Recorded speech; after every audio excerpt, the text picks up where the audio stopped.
Good morning. I'm happy to talk to you today. As Dr. Shaver said, I've spent my entire professional career working with students at in different avenues here at Midwestern State.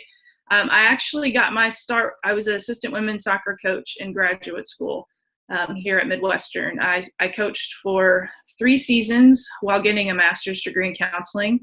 I soon left and went to housing for my first full-time position. And if you have any desire to work in student affairs, I would highly recommend housing, because there is nothing in housing that you don't witness, see, or experience. It is truly the first line of any dealing with college students. I left housing and went to admissions. I was assistant director of admissions, did a lot of transfer admission work, evaluating transcripts, making high school visits. I did a lot of recruitment visits for our athletic program and would meet with potential student athletes and their families. A position opened in our counseling center. At the time, I had never gotten my license, so I went and worked in our counseling center for 4.5 years. But my love for athletes and my love for working with student athletes had never really gone away. I pursued a certificate in sports counseling, which was dedicated to serving the overall health and well-being of student athletes, focusing on mental health, life skills programming, and things like that. So after completing that certification, our athletic department and the counseling center and student affairs worked to position me where I was part-time in the counseling center and part-time working in our athletic department, which led to an eventual full-time position. I will be starting my 3rd school year this year doing that. So what does that mean in my role? We are a very small athletic department. We have 5 full-time administrators. We have a full-time compliance person. Our senior women's administrator also serves as our business and finance person. Our athletic director, Kyle Williams, oversees fundraising, marketing, game day promotions, and then we have a sports information assistant director of sport communication, and he has someone who works under him. And that's our office. And from that, we try to manage 13 sports, game day operations, fundraising, all of that. In my particular role, I say a lot, my particular role belongs to the student athlete. Anything that can make them successful as a whole person on the field, in the classroom, that's where my position comes in. I really connect them to academic resources. So we have all student athletes. This is something that some people know, some people don't. They have to be advised twice. So they see their advisor within their major, and then they meet with their student athlete academic advisor. Degree progress, and I'll touch on that in a little bit. Making sure our student athletes are in the right number of hours, the correct hours, they have to be showing progress towards degree. It's very important and a part of our compliance. We have to make sure that student athletes don't just take any class that's available. It has to be working for them to graduate. And sometimes that's a lot of hoops that they have to jump through, but that's a part of what we do. I also connect them to tutoring. We work very closely with tutoring and academic support. Student support services, which is a federally grant-funded program, but it is available to all students on campus, but students who are first gen, who are receiving some type of financial aid. And then disability support services. Sometimes all students come with disabilities, but some don't realize it until they get to this level, and so we try to connect them with assessments and things like that to find resources to help better serve them, because it's a pretty heavy academic load that they have to complete 12 to 15 hours just like every other student, but while holding a part-time job that takes up more time than sometimes a regular part-time job does. I also focus on our student athlete health and well-being, and so that is working really closely with our counseling center. I don't see students in counseling sessions anymore. I don't conduct therapy anymore in my office. I do spend more time talking to students to connect them to the appropriate resources, because the reality of the situation is life doesn't stop when you're in college. And so dealing with the stress of things going on, dealing with the stress of a new environment, managing your classes, your relationships while trying to play a sport can be a difficult process.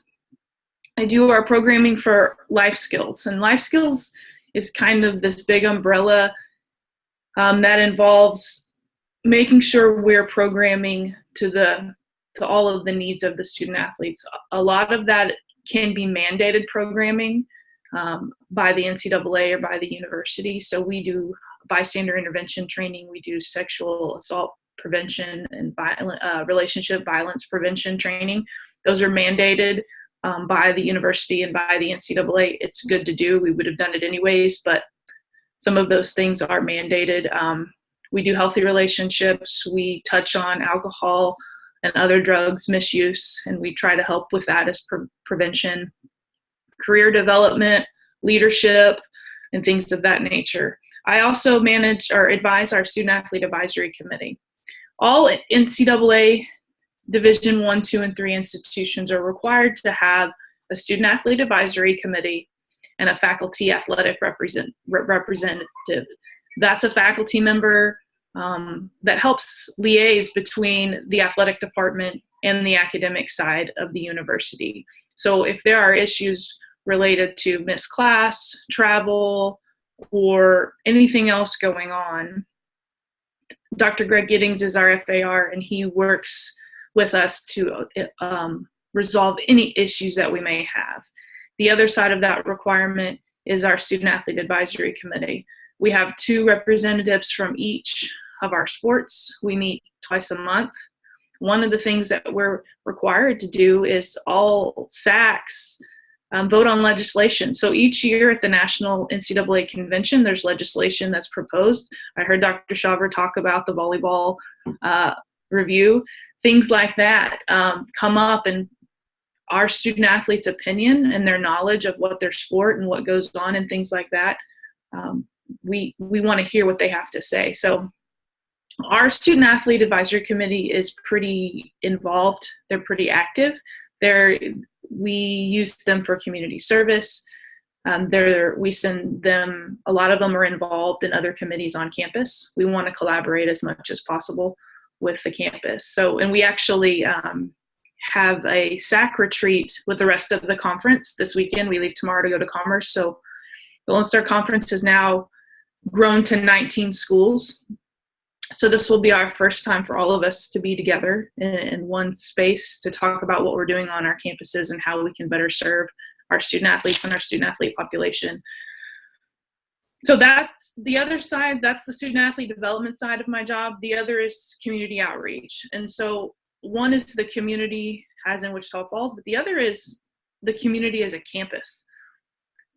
Athletics, right or wrong, sometimes has a reputation, not just this campus, but other campuses as well, that we kind of do our own thing and we want people to support us regardless. But the reality is you've got to spend time across campus developing relationships and ensuring that athletics, everyone feels a part of what we're doing and everyone feels a part of what's going on. So we spend a lot of time working with the University Programming Board, with student involvement, with housing, with wellness, to ensure that we're part of campus initiatives and they feel a part of what we're doing. The other side of the community service, the Division II model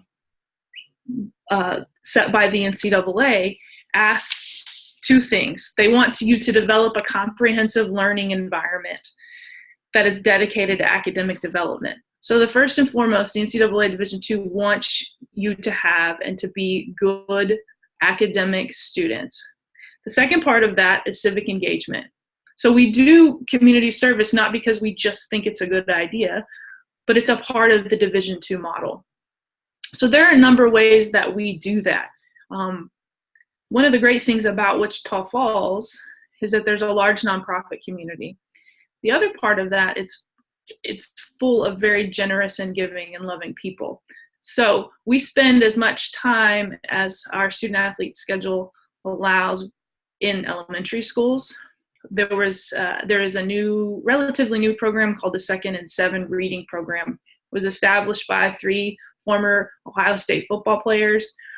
They have written and published their own slew of children's books. So you tell them where you're going to go, and they will send you the books for free.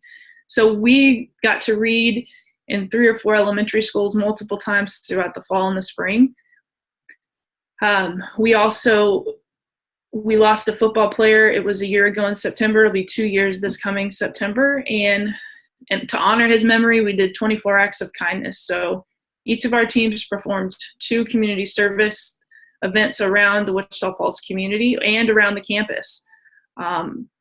Because the reality of the situation is, as a student athlete, you are focused on your athletic success. And that can mean hours in the weight room, hours on the practice field, hours working on your own, watching film, doing that. And then there's the time that you spend to ensure your academic success. Well, you can get out of balance real quick if those are the only 2 things that you're focusing on. And that's not to discredit them in any way, shape, or form, but to get them outside of themselves and to get them into an elementary school, reading to students, playing on the playground with students, it helps remind them of the bigger picture. It helps connect them to young people who are looking up to them, who, to be honest, are living their best life. I mean, what little kid playing in the playground doesn't want to think about playing sports at the college level? So in addition to that, everyone in our office participates in game day operation. One of the things that you will notice or learn is in small athletic departments at the Division II and Division III level, everybody wears about 75 different hats. So, and the term other duties as assigned is a part of your job. So game day operations, we have administrators on duty for all of our smaller events. We're all hands on deck for sports like football and basketball. There's a number of things that have to happen based on conference regulations, review systems at the table, providing safe locker room environments for our teams and our referees and things like that. We also manage sports. Within our department, we're looking to do a little bit of restructuring and take on 2 or 3 sports that we manage individually to help find out what their goals are, to help them achieve their goals, to help them strategically plan for the future. So those are just the things that I do within my position. But there's reasons why. And I talked a little bit about compliance. The NCAA, we have to answer to the university. We have to answer to state regulations. We have to answer to the Lone Star Conference. And so there's certain things that we always have to make sure that we're following. And so how does that work? With 19 schools, we've had a lot of change over the last year. It's changing our travel schedule. It's changing when we can play games. We have 4 or 5 religious institutions joining our conference. Well, what does that mean? Well, they don't play on Sundays. So when you have sports, we're a fall-heavy institution. We have men's soccer, women's soccer, volleyball, and football. In the past, we were able to balance soccer to be played on Thursdays, Fridays, Saturdays, and Sundays. Well, that's been taken away. So now we have to figure out how to manage a Saturday where we have a volleyball home match, 2 soccer home matches, and a football game. And how do you balance the lives of our student athletes by not starting at 8 a.m. and playing till midnight? There's a definite balance to making sure that we give equal time, equal space to both our male and female, our revenue and non-revenue generation sports. And those are some of the things that we have to manage. In addition, the NCAA gives us regulations on what we call CARA, and that is countable athletic related activities. And that is the amount of time that student athletes can participate in their certain sports. So there's countable and non-countable. So the countable sports or the countable activities are competition, obviously, practice, skill instruction. So if you are, say you're a certain skill position in basketball, then you may work with the post players, or you may work with the guards at this time, or pitchers and catchers in softball. And then individual workouts, anything if you want to have a team meeting about certain things, or if you were required, a lot of our community service are free. So our sports, our soccer and basketball and football teams and volleyball teams hold free clinics for the community members sometimes during the week and the season. Those are all related. So they have to count against the amount of hours that they're allowed to have and participate. But what doesn't count? Study hall doesn't count. And so we have team requirements for study hall. We have departmental requirements for study hall, the amount of time that they have to spend that.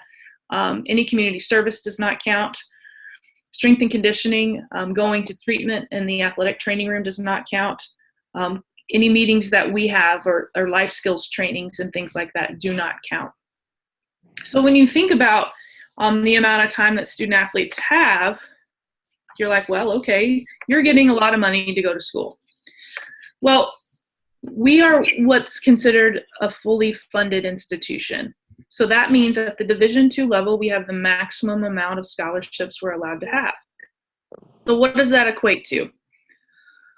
Well, on the men's side, we play basketball, football, golf, soccer, and tennis. When we are in our 13 sports at the beginning of the fall, we average about 320 athletes a year. So for our men's sports, if we're fully funded, that equates to 63.1 scholarships. There's 10 for basketball, 36 for football, 3.6 for golf, 9 for men's soccer, and 4.5 for men's tennis. So that's 63.1 scholarships. For women's sports, women's basketball, we get 10 scholarships. Cross country and track, we get 12.6. Women's golf, 5.4. Soccer, 9.9. Softball, 7.2.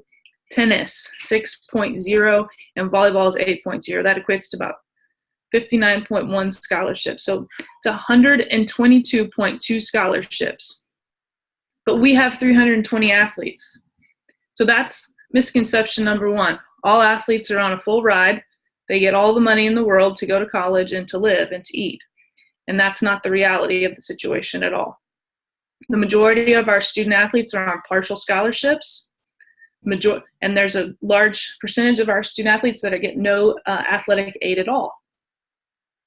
So when you think about student athlete well-being, money plays a big role in that, because when you think about what they're required to do classroom-wise, when you think about what they're required to do athletically, it doesn't leave any time at all for them to work part-time, especially during the season. So that's difficult for them to deal with. And not to harp on this, but I would say one of the biggest struggles in intercollegiate athletics is finances. When you think about universities with large operating budgets, the majority of us think about the big Division I, SEC, Big 12 schools or Big 10 schools. They have an average operating budget of $62.2 million. That's their operating budget. But the reality of the situation, very few intercollegiate athletic programs at the Division I, II, or III level are able to balance their budget. So in Division II alone, there was a stat in 2013. The median deficit for a 9-year period rose from 91.6%, from roughly $2.4 million to $4.5 million annually. That's Division II budgets running at a deficit. So why do you have athletics if it runs at a deficit? Well, you think about what athletics provides to a campus community. We provide student interaction. We provide things for the campus to do. We provide community interaction. We provide connection for alumni to their institution. We provide recognition for the school. When you think about It's called the Flutie effect, but when you think about when a Division I institution performs well, excuse me, during March Madness or in the National Football Playoff, you go from no one ever hearing of that institution to everybody wanting to go there. University of Maryland, Baltimore County 2 years ago was the first 16 seed to upset a number 1 seed during March Madness. No one had ever heard of UMBC. Their Twitter following rose from about 8,000 followers to over 80,000 by the end of that game alone. It crashed their website. It crashed Twitter. The only reason why I know where UMBC is because our compliance guy, his son was going there and was on the team. But everybody else in the world, no one had ever heard of UMBC. Those are the type of things that athletics provides to an institution. But like I said, raising money, balancing a budget, doing less with what you have, making sure your student athletes are taken care of, making sure you have the appropriate staff. Those are some of the concerns and some of the struggles that athletic directors have to face on a regular basis. So those are some of the things that I had. Dr. Shawver, do you have any questions or anything you want me to add? I think what I'd like to do, there was one thing, we've got 2 or 3 folks that have chosen or in their annotated bibliography looked at counseling or looked at compliance, that type of stuff. Okay. The others were kind of, I don't know where they are yet. As you probably heard me say, they still have to give me their final topic by the end of the day. So, but I'm going to open it up to the students and see if they have any questions first, because we've only got about 10 minutes. So if they don't have questions, and I'll see if we can prod and figure something out to make sure they've got the information that they need. Okay. So folks, I'm going to unmute everybody. I think everybody should be unmuted. So if you have questions, please. Oh, sorry, Kayla, I muted you. I didn't mean to do that. Unmute. If you have questions, unmute yourself and ask Reagan. She's got the experience, and a lot of what she was saying, I definitely concur with, because I don't care. Everybody has that misconception that all athletic departments, especially the D1s, are just floating in money. And they may have an endowment that helps them, but their operating budget is separate from their endowment. And so, it's just like your savings account versus your checking account, if y'all know what those are. But so I'm going to open up the floor for questions. I have a question. Okay. My name is Jamie Wilkinson, and my topic is going to be over ticket sales. And so one thing I came across was like at UT, they have the ticket price for like a football seat or seasonal ticket. Mm-hmm. And then they have a donation amount along with that seat.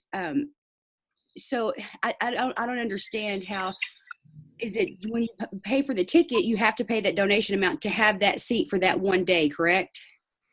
Well, actually most places it works, your individual, it's called a seat license. And it is your donation to that department, but it pays for your right to purchase the seat. Okay.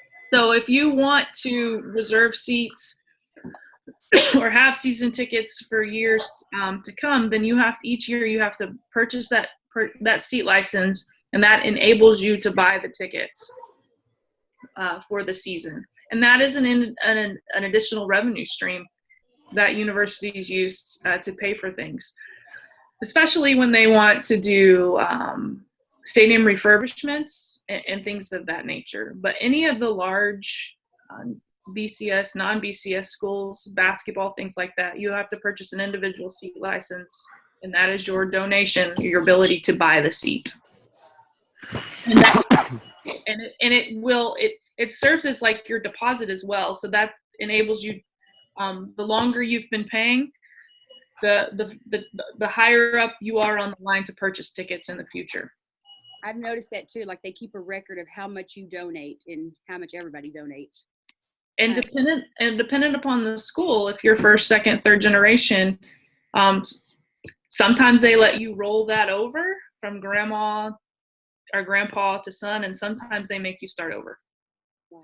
And the ticket sales there at MSU for, say, football, are they profitable, or is it not profitable? We do make a profit through ticket sales, but one thing to note is we have to pay rent to Wichita Falls ISD to play football. So before we kick off, we have paid $12,000 to play at Wichita Falls ISD, for officials, for we video stream. That's a conference thing. It helps. We like the video stream, but we're required to video stream football. So to pay for a producer, camera people, all of that stuff, we've paid $12,000 before we kick off. And we get no portion of concessions. So we make a little bit of money. We make a little bit of money on the visitors when they come, dependent upon the team. Now, if it's Western New Mexico, we may not make that much, but if it's Tarleton or Commerce and they only have a few hours to drive, we may make a little more. But excellent. Thank you. You're welcome. We got about 8 more minutes. So anybody else? Oh, Kayla, I can't hear you. Kayla, you were talking. I can't hear you.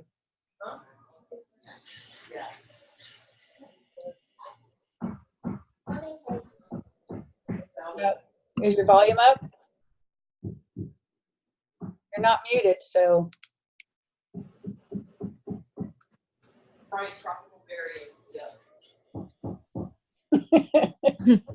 Kayla, you can always call Reagan. That's right. Okay. Email me or call me, Kayla. It's fine. That's right, because y'all are on campus, and if you're not, you can email Reagan. Anybody else have questions that we can hear? Sorry, Kayla. No. Well, Reagan, thank you very much for taking time out this morning. I appreciate it. I took some notes. I have recorded this session, so hopefully I will figure out how to upload it, and it will be on here for you. Can I all the time. Please do. I forgot to mention, mental health is obviously my big thing and the thing that I care about the most. But it's a big push through the NCAA. But 1 in 5 adults experience mental illness in a given year. And the trend is highest among young people. So you will see a rise in mental health, anxiety, depression, and things of that nature on college campuses. That number will continue to rise. So the estimates are the same for college athletes as they are for the regular population. But the thing to remember is a lot of times it's hidden in college students. When you think about someone who's going through depression or anxiety, it affects their inability to sleep and eat and deal with stress. Well, what is exercise really good for? Dealing with mental illness.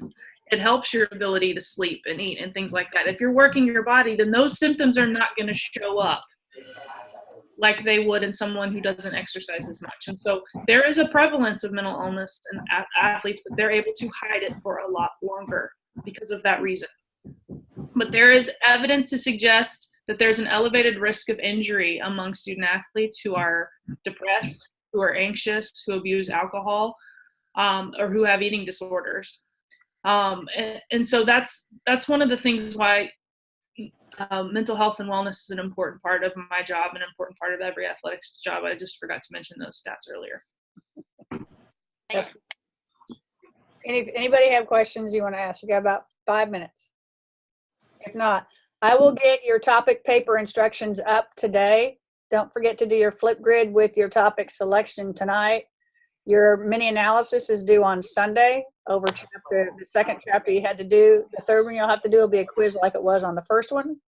And we are almost done because I'm not going to give you a lot because I'm hoping the paper will, be a great addition to what you're going to do. If you have questions, I will be in and out, always here on my office hours on Tuesday. If you need me, call, email, whatever, and you can do the same with Reagan. Again, this presentation is an academic source for your paper.